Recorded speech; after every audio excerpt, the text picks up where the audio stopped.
My name is Yvette Jenkins McDaniel, and I'm going to tell you a story that my mother told me back in her childhood.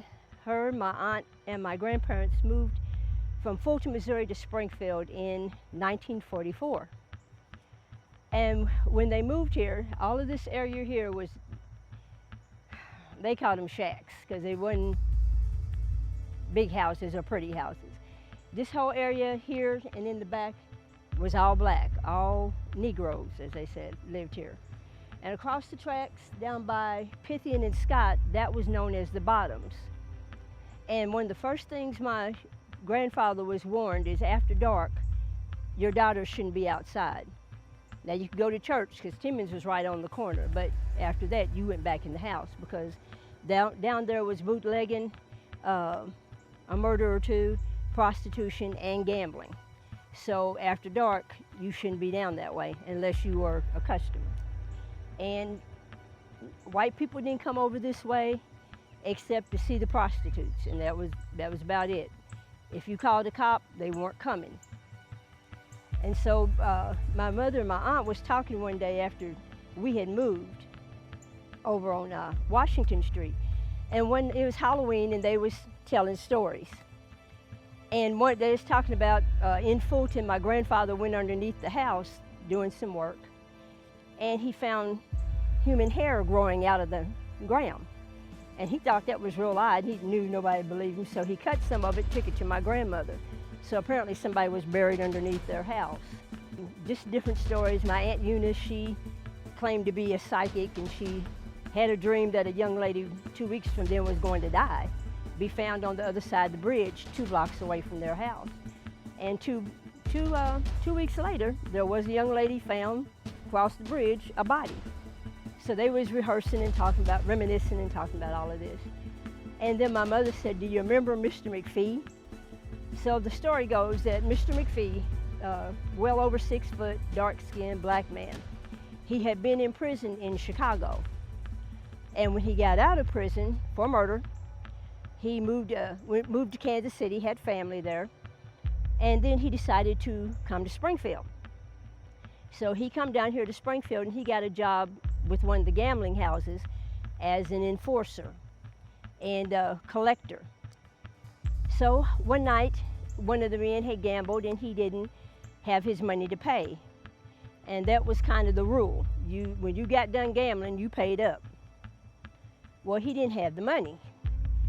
So he was warned, this was like on a Thursday night, he was warned, but when he went to work Friday, he better come back with some money. And he assured him, Friday after he got paid, he'd come and pay.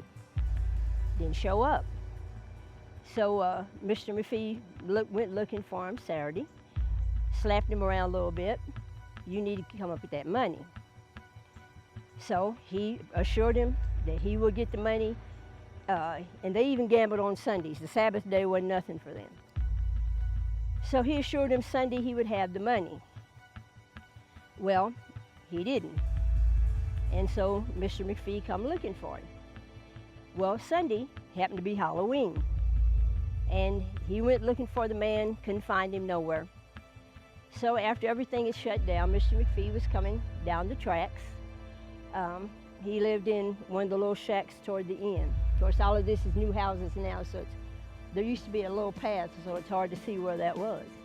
Anyway, he was walking down the tracks, and someone come up behind him. They assumed it was the man that owed him money. And from what the police said and everybody that's seen the body, beat him over the head with a baseball bat, and when he got down, beat him down basically with a baseball bat. And they thought it must have been at least 2 men, not just the one that owed the money. And when they got him down and he like passed out, they laid his body across the tracks. And when they got him positioned, one of them cut his head off, laid his head right by the tracks, by his neck. Well, the next day, one man was coming down the tracks going to work and he found the body. He went up the hill there to one of the houses. Then they had party lines, so they had to wait, but they got a hold of the police. And the police did come. Well, first thing they said, well, the train must have ran over him, but his body wasn't mangled or anything like he'd been hit by a train. So they surmised that somebody did beat him up and then beheaded him. So my mother said it was rumored on Halloween night, Mr. McPhee was seen walking down the tracks. No head, walking down the tracks.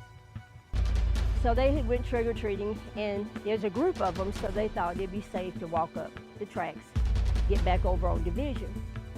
So they was walking up the tracks and laughing and talking. Well, her sister, and I'm not going to say any names, but her sister was lagging behind looking in her bag. And so they kept telling her, so come on up here with us. I'm fine. I'm looking at my candy. I'm fine. And so her boyfriend said, you better get up here with us. You don't need to be lagging behind. I'm fine, she kept saying. So she was looking in her bag. 5 minutes, and she ran track for Central. She come flying between them, screaming and hollering through her sack.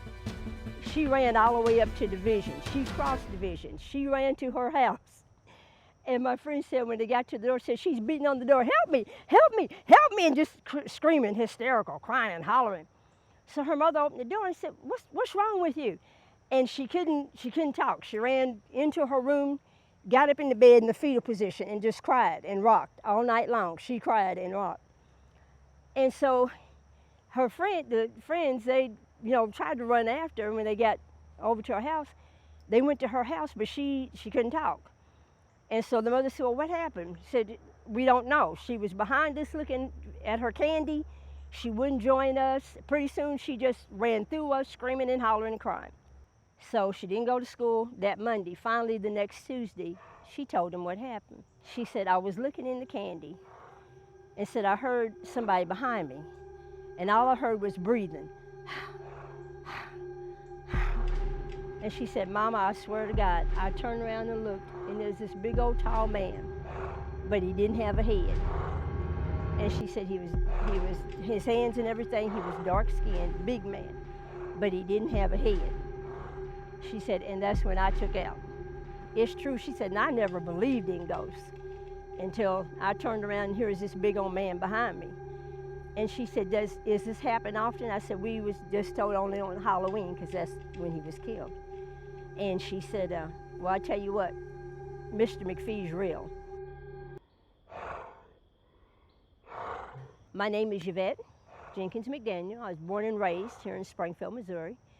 My mother, Shirley Blakely, and her sister, Hester Thomas, told me this story one Halloween night, I'm going to say back in '75. They were talking about ghost stories when they told us about Mr. McPhee. Great. That's great. Boo!